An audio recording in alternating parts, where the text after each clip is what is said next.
back to Exponential Finance, the podcast covering finance, technology and innovation, from our home in Japan and beyond.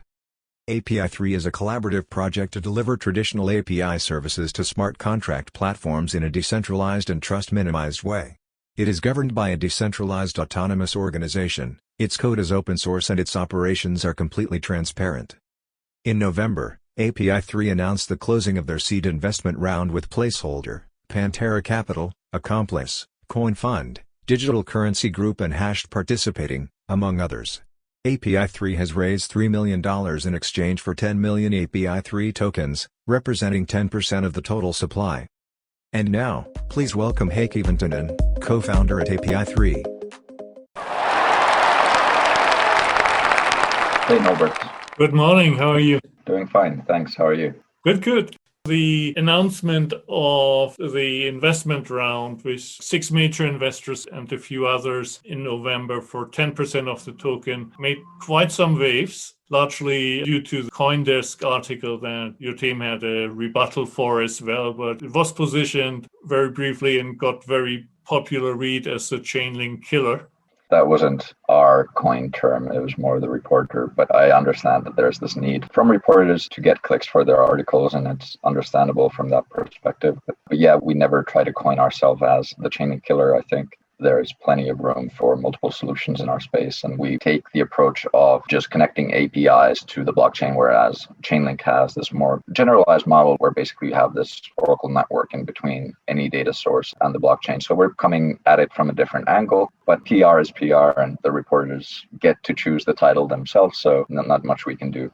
It takes a bit the mystique away. In the blockchain world for the last 2 or 3 years, there's always this discussion about the Oracle problem, and it was really mythical, hard to understand how to resolve it. And you kind of take a very sober approach to that and say, well, it's APIs, taking original data sources and bridging APIs into a decentralized world, which sounds plain and simple. Well, that's mostly what these Oracle solutions are being used for right now anyway. So essentially taking data from multiple APIs and then relaying them onto an aggregation contract on chain, which acts as consensus engine in the sense that it gets rid of outliers and then aggregates that into a single value that can be used to execute a smart contract. So essentially what we're doing with API3 is just getting rid of the third-party node operators as the middlemen and having the data providers themselves operate this very simple API gateway that enables their API to be called by Web3 applications and smart contracts. So instead of having the structure where you have the aggregation contract on chain connected to this very decentralized network of nodes that is then connected to the data sources, we basically connect the aggregation contract to the data sources directly, which gets rid of this sort of over redundant layer of nodes, which doesn't really provide additional decentralization against anything other than itself. Like if you take decentralization as a security metric, where the more decentralized a network is, the more difficult it is to hack it. So the more difficult it is to manipulate through a Sybil attack or a collusion attack. The only Sybil attacks and collusion attacks that the Oracle network is protecting against are Sybil attacks and collusion attacks against itself. If you get rid of that whole network of nodes, what you arrive at is the same level of decentralization that you had in the first place. Essentially, the decentralization is determined at the level of the data sources. So if you're using 5 APIs that are connected to this decentralized network of nodes that is then connected to the aggregation contract, you'd have the same level of decentralization if you just had those 5 APIs running their own Oracle nodes and then connected those directly to the aggregation contract. So what I'm getting at here is that it obviously becomes more difficult to attack the Oracle layer if you have more nodes in it, but the most secure approach is that you have the actual data providers running the nodes themselves. Plus, the argument was also one of transparency. So if you have the data providers running the nodes directly, you know exactly who's behind that. While if it's clouded in a middleman, then it's not quite clear what the quality of the data source in the background is. Yeah, exactly. You can't treat the middleman as the source if it's not the factual source of the data. It doesn't matter if you have 21 nodes connected to an aggregation contract if those 21 nodes are on the back end connected to a single API. And if you don't have transparency all the way to the source level, then it's difficult to estimate what that true level of decentralization is. And you end up trusting whoever put that data feed together. So there's always a managing party or a governor of that data feed. And in the case of these existing solutions, is often the core team that puts these decentralized data feeds together. And then they decide how many APIs get used and which nodes they connect to. But if you basically make the data source level opaque, then you're just trusting the core team that they have some adequate level of decentralization in place. Whereas if you use first-party oracles, you can always see where the data is coming from. And ideally, you would even go to the source level with the API. So you'd use Exchange APIs instead of aggregated APIs. And then you do aggregation on chain. But yes, it provides a lot more transparency into the process.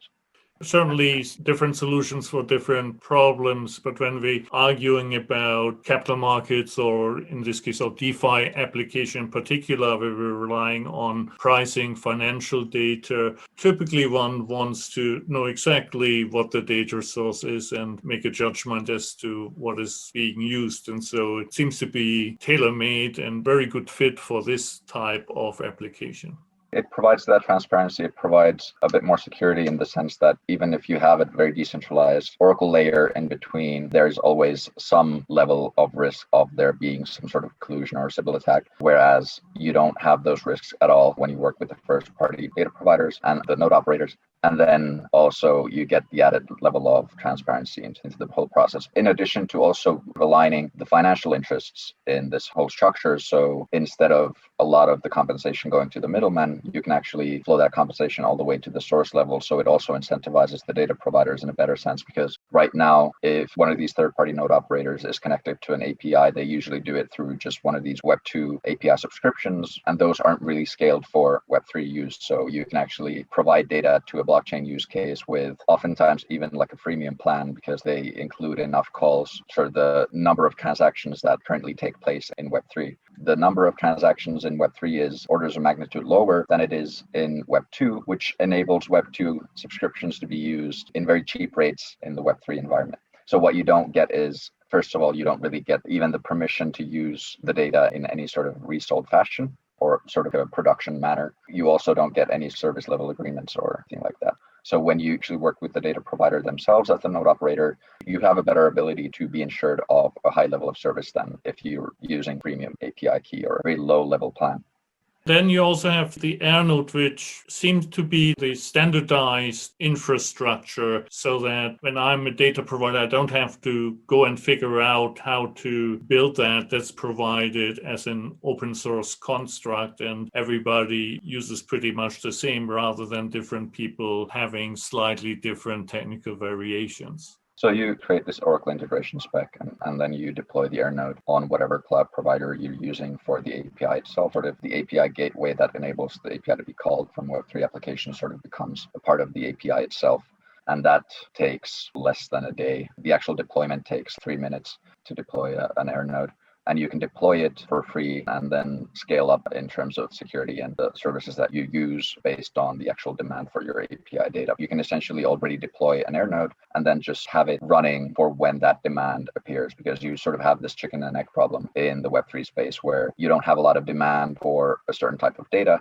Then the data provider isn't really incentivized to deploy an Oracle node that would enable smart contract developers to connect to the API. And if that API isn't connectable, then again, you don't have the developers who would want to build on something that isn't even really available for them. It solves that chicken and egg problem by enabling the data providers to deploy this simple serverless function that is free to operate and set and forget. And then once that demand comes around, it enables them to, first of all, monetize that demand, but also provide it in a very sort of secure and controlled fashion. So they retain the control over their data instead of having a third party resell that data to the consuming party.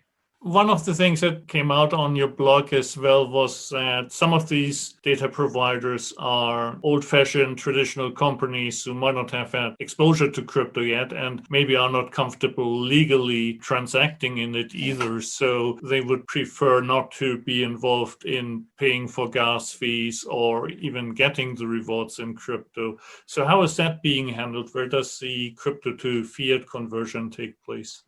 We've been working with API providers for quite a bit here. We built this API marketplace called Honeycomb, which listed more than 20 APIs in the time that we ran it. And that was powered by the Chainlink decentralized Oracle network.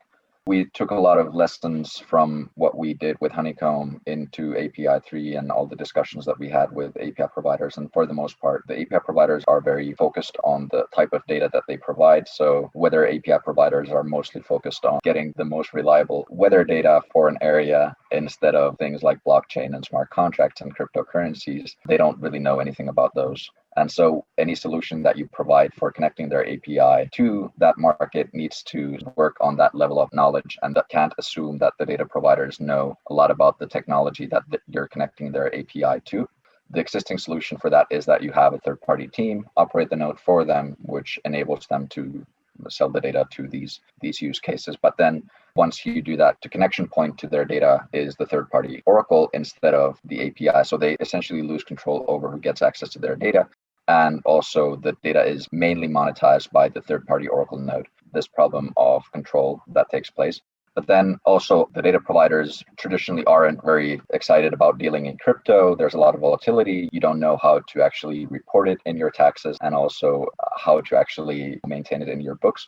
Any solution that would provide a scalable way of data providers being able to provide their data to Web3 needs to take that into consideration, and data providers shouldn't have to deal with crypto. So the way that the Air node does that is by having the data requester pay for the gas fees. So there is essentially a crypto wallet in the Air node that gets funded by the requester, and then those funds are used for the gas fees. So actually the data provider themselves doesn't need to deal in crypto at all, and the requester pays for the gas fees always.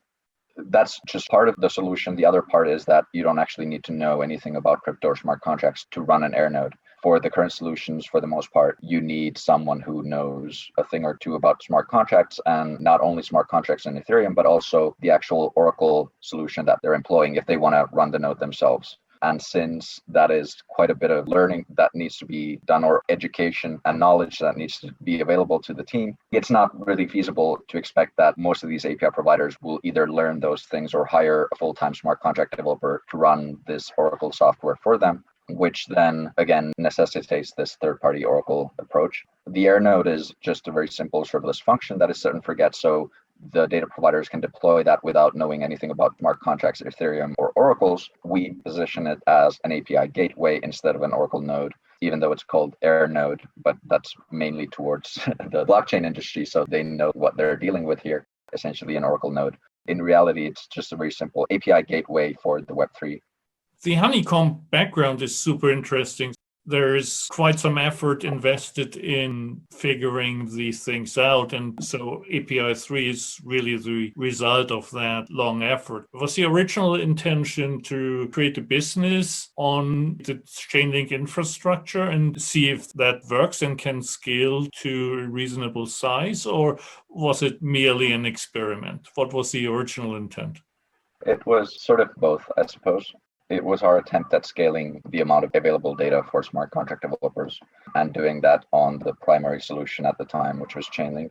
We started off in the Chainlink ecosystem back in 2018, just thinking about how we can help the project scale in the general sense. And then we took this approach of scaling the amount of available data instead of these integrations and so on. The original idea there was to make it very simple for data providers to start serving their data, because from the beginning, we didn't expect them to be able to run the infrastructure themselves or the software themselves.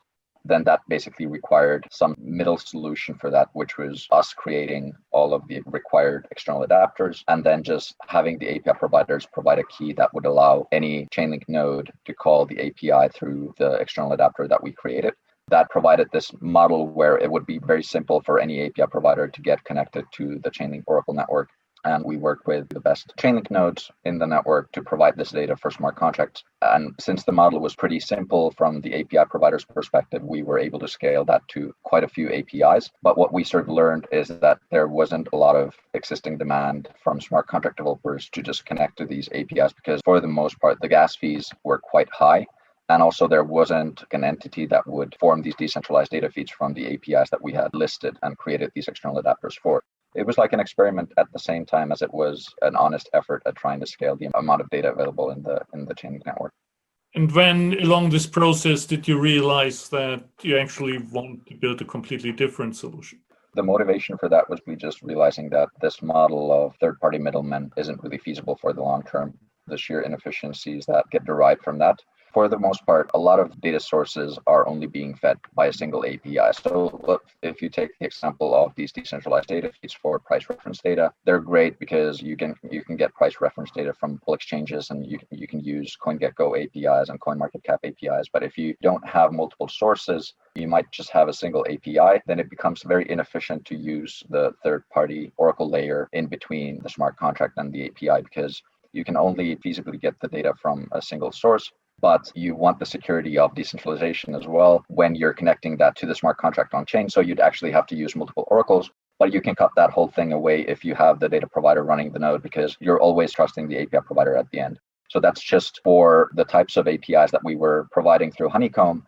That was realization that we got, is that, hey, why would you connect this API using 10 Oracle nodes so that there isn't an Oracle node level attack, when you could actually just have that same API provider operate the node, and it would be as trustless as calling the API itself. It would be more secure, more reliable than using these 10 nodes in between. And then also seeing the way that these data feeds for price reference data are set up today, seeing the opaqueness of that system in the sense that you weren't able to see all the way to the source level where the data is coming from. We had visibility to a lot more information that the average user of that data feed, in the sense that where the data was coming from and the whole process of governing those data feeds. And we sort of saw that as non-optimal. Ideally, you would actually have a decentralized governing entity instead of this centralized party that's telling nodes which APIs to connect to, and then also composes the whole data feed in the sense like which nodes are being used and so on. You're putting a lot of trust on that centralized entity in composing the data feed, but also making sure that there's a certain level of decentralization in place at the source level, which isn't seen. So when you're willing to put that level of trust into a centralized entity, it would be more efficient to just have that centralized entity run a centralized Oracle node, because at least that would then be efficient instead of having these multiple nodes in between as middlemen in the process. Like all of these lessons that we learned in actually doing this and operating this middleware led to us believing that actually Gordian knot here, or cutting the Gordian knot, is basically getting rid of the whole third-party Oracle layer and having the data providers operate the nodes themselves. Got it. So again, there's lots of experience behind it. It didn't start necessarily with the white paper. The white paper was the outcome of all this experimentation, there's lots of substance in there. Lessons from the business development side, but also the technical side, also on the governance layer and everything. So it's sort of pulling together all those lessons into a single suggestion for how to go forward and in solving this problem. Now we've got the API3 token, which is a classic governance token in the first place. So it gives you the voting rights in the DAO. Is that correct? The way it works is you stake the token into this insurance pool, which then mints you rep in the DAO. And rep is just governance shares, essentially, that allow you to vote on proposals. And what the staking function does, it aligns the interests of the DAO with the interests of the data feed consumers. If there is a data feed malfunction, the losses incurred are compensated to the data feed consumer from the insurance pool. All the DAO participants have direct skin in the game in the event of a data feed malfunction, and the incentive of the DAO is minimize the amount of data feed malfunctions in the API3 system. It does that in this trust minimized way where we use a Claros court to determine if the claim is valid. So if there's a data feed malfunction, the data feed consumer files a claim to the Claros court, which then decides if the claim is valid. And if it's valid, then it's programmatically paid from the insurance pool, which means that the DAO itself can't decide if it wants to pay out or not. And currently, in the absence of staking solutions in the Oracle networks that are currently being employed, that's actually how these things have been solved in the past as well. So if there has been a data feed malfunction, the core team that manages those data feeds has just compensated for those losses to the party that incurred them. But that's not a very trust minimized way of doing things. So what ideally you want is a dispute resolution mechanism that determines if the claim is valid, instead of having that decision being made by the party governing the data feeds. That's structure behind the token. It basically powers this insurance feature in addition to providing the governance rights in the DAO. And then also some obvious financial incentives as well for the stakers. And of course, ultimate decentralization takes some time. So if you look at the ownership structure, founders have 30%, you sold 15% already to strategic investors. it's clear that at the beginning, when the whole machine starts slowly rolling, you all will have a majority, and of course you have the best interest in mind for API3. And then over time, as people using it, and of course with a sale of 20% now, you get some further decentralization. Ultimately, you want a much further decentralized ownership structure, I assume. Of course, I think the main idea is that you create structures and governance structures that decentralize over time. The engine behind the project is increasingly decentralized over time instead of having the opposite development happen. So instead of getting aggregated into the hands of the few, you decentralize the governance into the hands of the many over time. I'd almost go as far as to say that it is naive to think that projects can be at scale created in a way where the decentralization is complete from the first day. Then you're sort of just relying on founders doing this from altruism, and that's not a very scalable way for a whole industry to develop. But as long as the engine behind the governance is one that decentralizes the governance of the projects over time and does that in an acceptable timescale and time frame, year over year, you're getting into a more decentralized governance, then that's really what we should be striving for as an industry. Otherwise, like I said, it's not a scalable solution to expect projects to just pop up with 100% decentralized governance from day one, because then you get into the tragedy of the commons where no one really has ownership of the project and the project just sort of dies. So you want the core team to have a little bit more decision-making power initially, and then that to diminish over time, and there to be this community that takes on the ownership of the project. You certainly need funds, and that was part of the treasury to fund ecosystem development and projects that help improve the overall functionality. Yeah, so we have an ecosystem fund that is reserved for this purpose. So essentially distributing tokens to projects employing API3 solutions, and also builders who come into the project and take it forward through creating valuable solutions for the DAO itself. So yes, there is an ecosystem fund. There's a partners and builders fund, which we used before essentially launching the project. So we already have quite a few partners involved in building API3 DAO. So the idea has been from the beginning to do this in a co-op way, I suppose, distribute as much as possible to individuals, but also to projects that have an interest in seeing API3 succeed. So maybe a quick look into the roadmap to round it out. So clearly there's the token sale until everything is sold, or December 14th, whatever comes sooner. And what are the next noteworthy milestones looking into 2021? I would look forward to the launch of the first DAPIs, so essentially the decentralized data feeds. I think we're looking at price reference data feeds initially, so providing common functionality of Oracle networks in the beginning, but doing that in a more transparent way, using source level node operators for first party oracles as the sources of the data into the aggregation contract, and making it very transparent and also easy to use and employ.